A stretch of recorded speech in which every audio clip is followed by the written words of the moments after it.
Hello everyone. आज के इस वीडियो में हम federal polity and unitary polity में जो बेसिक डिफरेंस है उसके बारे में डिस्कस करने वाले हैं। अगर सिंपल लैंग्वेज में हम बात करें तो दोनों ही गवर्नमेंट के जो फॉर्म हैं उनमें सबसे बेसिक डिफरेंस ये होता है कि किसी भी कंट्री में जो सेंट्रल गवर्नमेंट और स्टेट गवर्नमेंट के बीच में जो रिलेशन होते हैं वो ही डिसाइड करते हैं कि वहाँ पर फेडरल पॉलिटी ऑफ गवर्नमेंट होगा या फिर यूनिटरी पॉलिटी ऑफ गवर्नमेंट होगा। जैसे कि एग्जाम्पल के थ्रू हम समझते हैं, अगर किसी कंट्री में सारी की सारी पावर सिर्फ सेंट्रल गवर्नमेंट के पास में हो और वहाँ पर जो स्टेट हैं वो सिर्फ उसको इम्प्लीमेंट, उन लॉज को इम्प्लीमेंट करने का काम करें जो सेंट्रल गवर्नमेंट ने बनाए हैं, तो वहाँ पर होगा यूनिटरी फॉर्म ऑफ गवर्नमेंट। मतलब सारी की सारी पावर कहाँ है? सेंटर के पास में है। दूसरे कंट्री की हम बात करते हैं, दूसरे कंट्री में भी सेम सेंट्रल गवर्नमेंट और स्टेट गवर्नमेंट, लेकिन वहाँ पर लॉ मेकिंग पावर सेंटर के पास में भी है और लॉ मेकिंग पावर स्टेट के पास में भी है। मतलब दोनों के बीच में पावर डिस्ट्रीब्यूशन का जो लेवल है वो इक्वल है। तो वहाँ पर कैसी फॉर्म ऑफ गवर्नमेंट होगी? वहाँ पर होगी फेडरल। सिंपल लैंग्वेज में समझने की आप कोशिश करो कि अगर सेंट्रल गवर्नमेंट और स्टेट गवर्नमेंट दोनों इक्वल हैं तो वहाँ पर है फेडरल पॉलिटी, और अगर सारी पावर सेंट्रल गवर्नमेंट के पास है तो वहाँ पर है यूनिटरी फॉर्म ऑफ गवर्नमेंट। इस बात को आप इस तरीके से भी समझ सकते हो कि एक चीज़ आपको क्या देखने को मिला कि दोनों ही फॉर्म ऑफ गवर्नमेंट में सेंट्रल गवर्नमेंट और स्टेट गवर्नमेंट दोनों ही जगह पाई जाती हैं। सिर्फ उनके बीच में जो रिलेशन है वो डिसाइड करेंगे दोनों में डिफरेंस। आप रिटन एंड अनरिटन कॉन्स्टिट्यूशन की तरह इस आर्टिकल को भी समझ सकते हो। रिटन एंड अनरिटन कॉन्स्टिट्यूशन में क्या होता है? मेजर डिफरेंस यही तो होता है, दोनों ही जगह कॉन्स्टिट्यूशन तो लिखा जाता है, दोनों ही जगह कॉन्स्टिट्यूशन तो लिखा जाता है, लेकिन जहाँ पर एक कॉन्स्टिट्यूएंट असेंबली और एक स्पेसिफिक एक डेट को कॉन्स्टिट्यूशन को पास किया जाता है वह होता है रिटन कॉन्स्टिट्यूशन। और जहाँ पर आपकी इच्छा के अकॉर्डिंग कि आज आपको इस लॉ की ज़रूरत है, वहाँ पर आज आपको ये लॉ बनाना है, तो इस तरीके के कॉन्स्टिट्यूशन को बोल दिया जाएगा अनरिटन कॉन्स्टिट्यूशन। सेम तरीके से फेडरल पॉलिटी और यूनिटरी पॉलिटी में सेंट्रल गवर्नमेंट और स्टेट गवर्नमेंट दोनों ही फॉर्म ऑफ गवर्नमेंट में होती हैं, लेकिन पावर किसके हाथ में है उसके आधार पर डिसाइड होता है कि फेडरल होगा या फिर यूनिटरी होगा। अब दोनों में एक एक करके हम मेजर डिफरेंस देखेंगे। सबसे पहले फेडरल को समझने की और यूनिटी को समझने की कोशिश करते हैं। दो फैमिली हैं, एक फैमिली ये है और एक फैमिली ये है। ये पेरेंट्स हैं और ये उनके बच्चे हैं। यहाँ पर पेरेंट्स हैं और उनका ये सिंगल चाइल्ड है। यहाँ पर पेरेंट्स क्या करते हैं? पेरेंट्स चाहते हैं कि उनके दो बच्चे हैं, देखो दोनों ही बच्चे अपने पेरेंट्स को प्यारे होते हैं। ऐसा नहीं है कि इसको ज़्यादा प्यार करते हैं इसको कम प्यार करते हैं, दोनों ही बराबर हैं, दोनों ही इक्वल हैं। अब इन पेरेंट्स को अपनी जो प्रॉपर्टी है उसको इन दोनों में बांटना है। अब दोनों में बांटे कैसे? हो सकता है कि वो ओरली बोल दे, लेकिन जब उनकी डेथ हो जाएगी, वो ये पेरेंट्स ये मानते हैं कि मान लो जब हमारी डेथ हो जाएगी तब थोड़ा ना बच्चे जो हैं वो उस ओरली जो बात बोली है आपने, सिर्फ लिखित में कुछ नहीं लिखा, सिर्फ ओरली बात बोली, तो ऐसा क्या नहीं होगा कि एक बच्चा दूसरे बच्चे की जो प्रॉपर्टी है उसको एनक्रोच करने की कोशिश करेगा? तो पेरेंट्स ये चाहते हैं कि बाद में कोई भी झगड़ा ना हो, कोई भी प्रॉब्लम ना हो, इसके लिए वो एक विल लिखवाएंगे। उस विल को लिखवा करके उसमें डिसाइड करेंगे कि किस बच्चे को कैसे प्रॉपर्टी देनी है। मतलब अपनी प्रॉपर्टी को इक्वल तरीके से अपने बच्चों में बांट देंगे। इसके अलावा एक बात और लिखवाएंगे। देखो लिखने से कुछ नहीं होता, आपने कॉन्स्टिट्यूशन को लिख दिया उससे कोई मतलब नहीं है। आपको उसके ऊपर विल आपने पेरेंट्स ने विल लिख दी, इसमें कोई वो नहीं है। अगर उसमें एक लाइन नहीं लिखी कि इस विल को कोई भी बच्चा सिर्फ यूनिलैटरली, मतलब ऐसा नहीं है कि राम अपने अकॉर्डिंग विल को चेंज करवा ले, बाद में श्याम अपने अकॉर्डिंग विल को चेंज करवा ले, क्योंकि जब पेरेंट्स नहीं रहेंगे तो दोनों ये कोशिश तो करेंगे। तो पेरेंट्स ने इसके साथ में एक बात और लिखवाई कि कोई भी चिल्ड्रन जो है, चाइल्ड जो है, वो यूनिलैटरली इस विल को चेंज नहीं करवा सकता। मतलब दोनों आपस में सहमति के आधार पर ही चेंज करवा सकते हैं। ठीक है, अब इस पॉइंट को, ये जो हमने प्रिंसिपल देखा, ये जो हमने डिसाइड किया, ये स्टोरी जो हमने देखी, इसको आप इम्प्लीमेंट करो पॉलिटी पर। पॉलिटी में जो ये चिल्ड्रन है ये क्या है? ये है सेंट्रल गवर्नमेंट और ये है स्टेट गवर्नमेंट। और ये पेरेंट्स की जो विल है वो क्या है? ये है रिटन कॉन्स्टिट्यूशन। ये है रिटन कॉन्स्टिट्यूशन। ठीक है, अब फेडरल फॉर्म ऑफ गवर्नमेंट में क्या होता है, सेंट्रल गवर्नमेंट होती है और स्टेट गवर्नमेंट होती है। ये हम पहले भी डिसाइड कर चुके हैं, हर कंट्री में सेंट्रल गवर्नमेंट और स्टेट गवर्नमेंट होती है। और वहाँ पर फेडरल फॉर्म ऑफ गवर्नमेंट में रिटन कॉन्स्टिट्यूशन होता है। रिटन कॉन्स्टिट्यूशन जो होता है वो इक्वल पावर को शेयर करता है सेंट्रल गवर्नमेंट और स्टेट गवर्नमेंट के साथ में। मतलब सेंट्रल गवर्नमेंट के पास में भी लॉ मेकिंग पावर होती है, स्टेट गवर्नमेंट के पास में भी लॉ मेकिंग पावर होती है। सेंट्रल गवर्नमेंट भी लॉ को इम्प्लीमेंट कर सकता है, स्टेट गवर्नमेंट भी जो अपने लॉ, जिनको लॉ बनाए हैं उनको इम्प्लीमेंट कर सकता है।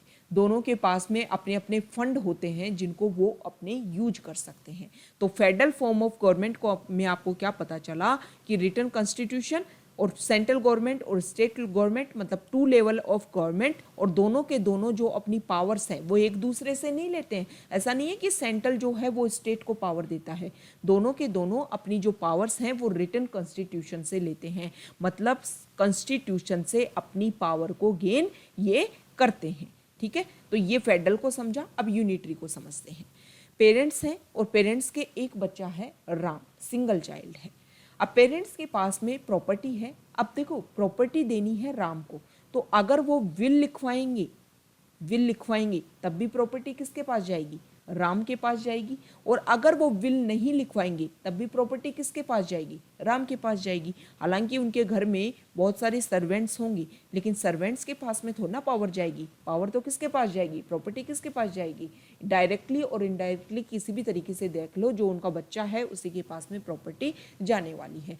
तो यूनिटरी लेवल ऑफ गवर्नमेंट में क्या होता है, सेंट्रल गवर्नमेंट जो होती है वो पावरफुल होती है और उसी के पास में पावर होती है। हालांकि वहाँ पर भी स्टेट गवर्नमेंट होती है, लेकिन स्टेट गवर्नमेंट को पावर नहीं दी जाती है।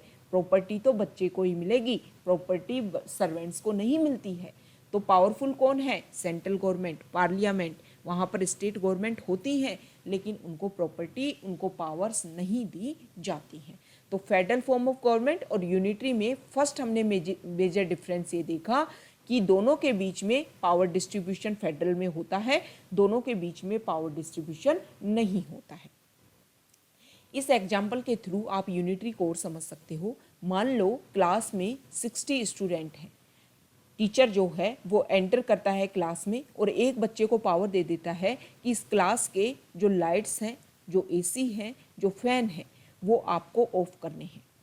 पावर दे दी टीचर ने, तो उस बच्चे को पावर दे दी। क्यों पावर दे दी, क्योंकि टीचर अपना बर्डन कम करना चाहता है। अब दूसरे दिन जो टीचर है वो उस बच्चे से पावर छीन करके किसी दूसरे बच्चे को दे देगा। तो डिपेंड किसके ऊपर किया, टीचर के ऊपर किया। मतलब यूनिटरी में जो पावर है वो सेंट्रल गवर्नमेंट स्टेट को दे सकता है। ऐसा नहीं है कि वहाँ स्टेट के पास पावर नहीं होती है, पावर होती है, लेकिन देता कौन है, सेंट्रल गवर्नमेंट। सेंट्रल गवर्नमेंट जब चाहे उन पावर्स को छीन सकता है और किसी दूसरे तरीके की पावर उनको दे सकता है। ठीक है, तो यहाँ पर यूनिटरी फॉर्म ऑफ गवर्नमेंट में सेंट्रल गवर्नमेंट जो होती है वो पावरफुल होती है, सारी पावर्स उसी के पास होती हैं। दूसरा स्टेटमेंट अगर यहाँ से आप निकालने की कोशिश करोगे तो आप एक बात देखोगे कि फेडरल कॉन्स्टिट्यूशन में, फेडरल फॉर्म ऑफ गवर्नमेंट में रिटन कॉन्स्टिट्यूशन होने की आवश्यकता है। क्योंकि देखो सेंट्रल गवर्नमेंट और स्टेट गवर्नमेंट दोनों के बीच में पावर बांटी गई, लेकिन अगर कहीं उस पावर को आपने लिखा नहीं, तो दोनों के दोनों एक दूसरे की पावर को छीन लेंगे।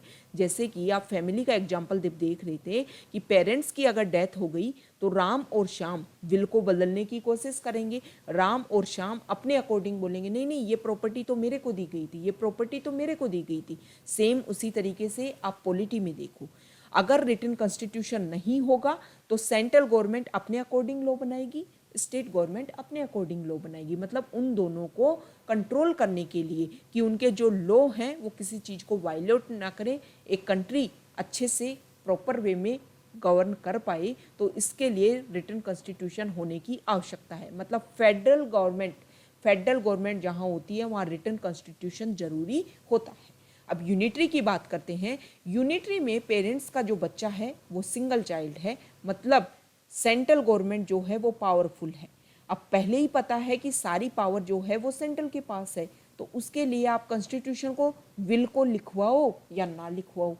सेम इसी तरीके से पॉलिटी में आप कॉन्स्टिट्यूशन रिटन रखो या फिर नहीं रखो, जरूरी नहीं है कि यूनिटरी में हो सकता है रिटन कॉन्स्टिट्यूशन भी हो और सकता है अनरिटन कॉन्स्टिट्यूशन भी हो। तो ये यहाँ पर डिपेंड करता है, लेकिन यहाँ पर फिक्स है फेडरल में कि रिटन कॉन्स्टिट्यूशन ही होना चाहिए। ठीक है। दूसरी बात हम देखें कि देखो, राम और श्याम अगर रिटन कॉन्स्टिट्यूशन है, लेकिन उसके बाद में भी वो चाहे तो इस विल को, इस कॉन्स्टिट्यूशन को अपने अकॉर्डिंग चेंज कर सकते हैं। तो इसके लिए क्या होना पड़ेगा? इसके लिए जो फेडरल फॉर्म ऑफ गवर्नमेंट है वहाँ पर इंडिपेंडेंट जुडिशरी की होने की आवश्यकता है। ऐसी जुडिशरी जो इन दोनों के ऊपर नज़र रख सके कि ये एक दूसरे की पावर को क्या नहीं कर रहे, छीन नहीं रहे हैं। ठीक है, इंडिपेंडेंट जुडिशरी होने की आवश्यकता है। तो फेडरल फॉर्म ऑफ गवर्नमेंट में जो जुडिशरी है वो इंडिपेंडेंट होगी और ये जरूरी होती है। तो फेडरल में क्या देखा हमने? फेडरल में रिटन कॉन्स्टिट्यूशन होगा, इंडिपेंडेंट जुडिशरी होगी, सेपरेशन ऑफ पावर्स होगा, distribution of powers equal level पर होगा। यूनिटरी में आपने देखा कि सेपरेशन, डिस्ट्रीब्यूशन ऑफ पावर्स नहीं होगा, अगर होगा भी तो डिपेंड करेगा कि सेंटर कौन कौन सी पावर देता है। रिटन कॉन्स्टिट्यूशन या फिर अनरिटन कॉन्स्टिट्यूशन, कोई भी तरीके का कॉन्स्टिट्यूशन यहाँ हो सकता है। और यहाँ पर आप एक बात देखोगे कि हमने यहाँ देखा कि सेंट्रल गवर्नमेंट मतलब पार्लियामेंट जो है वो पावरफुल है। अब रिटन कॉन्स्टिट्यूशन ही नहीं है यहाँ पर, हो सकता है किसी में रिटन कॉन्स्टिट्यूशन हो, किसी कंट्री में ना हो। तो जहाँ पर कॉन्स्टिट्यूशन ही नहीं है तो इंडिपेंडेंट जुडिशरी जो है वो यहाँ पर ज़्यादा इम्पोर्टेंट नहीं होती है। यहाँ पर जो पार्लियामेंट जो होता है ना वो सुप्रीम होता है, मतलब उसके पास में जो पावर होती है वो ज़्यादा इम्पोर्टेंट होती है। अब हमने कॉन्स्टिट्यूशन की यहाँ पर बात की। फेडरल फॉर्म ऑफ गवर्नमेंट में हमने ये देखा कि दोनों के बीच में, सेंटर और स्टेट मतलब राम और श्याम दोनों के बीच में इक्वल पावर का डिस्ट्रीब्यूशन है। मतलब दोनों मिलकर के इस विल को ना बदल पाए, दोनों मिलकर के बदल पाए, अकेले अकेले इस विल को ना बदल पाए, मतलब कॉन्स्टिट्यूशन को ना बदल पाए। इसके लिए कैसा कॉन्स्टिट्यूशन होना चाहिए? रिजिड कॉन्स्टिट्यूशन होना चाहिए। ऐसा कॉन्स्टिट्यूशन जिसको आसानी से कोई एक लेवल पर ना बदल पाए। तो ये फेडरल में एक इम्पोर्टेंट फीचर और आ गया कि यहाँ पर फेडरल फॉर्म ऑफ गवर्नमेंट में रिजिड कॉन्स्टिट्यूशन होगा। अब देखो, यूनिटरी में हमने पहले ही देखा कॉन्स्टिट्यूशन हो ना हो कोई फर्क नहीं पड़ता, पार्लियामेंट सुप्रीम है। तो अगर किसी कंट्री में यूनिटरी फॉर्म ऑफ गवर्नमेंट है लेकिन फिर भी वहाँ पर मान लो रिटन कॉन्स्टिट्यूशन है, तो रिटन कॉन्स्टिट्यूशन हो भी तो फ्लेक्सिबल हो सकता है, फ्लेक्सिबल हो सकता है मतलब इजीली सेंट्रल गवर्नमेंट जो है वो अपने अकॉर्डिंग उसको बदल ले, क्योंकि स्टेट के पास तो यहाँ पावर ही नहीं होती। जो भी पावर होती है वो सेंटर के द्वारा दी जाती है। तो सारी पावर किसके पास है? सेंटर के पास है। तो कॉन्स्टिट्यूशन कैसा होगा? यहाँ पर फ्लेक्सिबल कॉन्स्टिट्यूशन होगा। तो ये फेडरल और यूनिटरी फॉर्म ऑफ गवर्नमेंट जो है उनके बारे में मेजर डिफरेंस हमने देखा। अब एग्जांपल देख लेते हैं कि कौन कौन से कंट्री में फेडरल फॉर्म ऑफ गवर्नमेंट है और कौन से कंट्री में यूनिटरी है।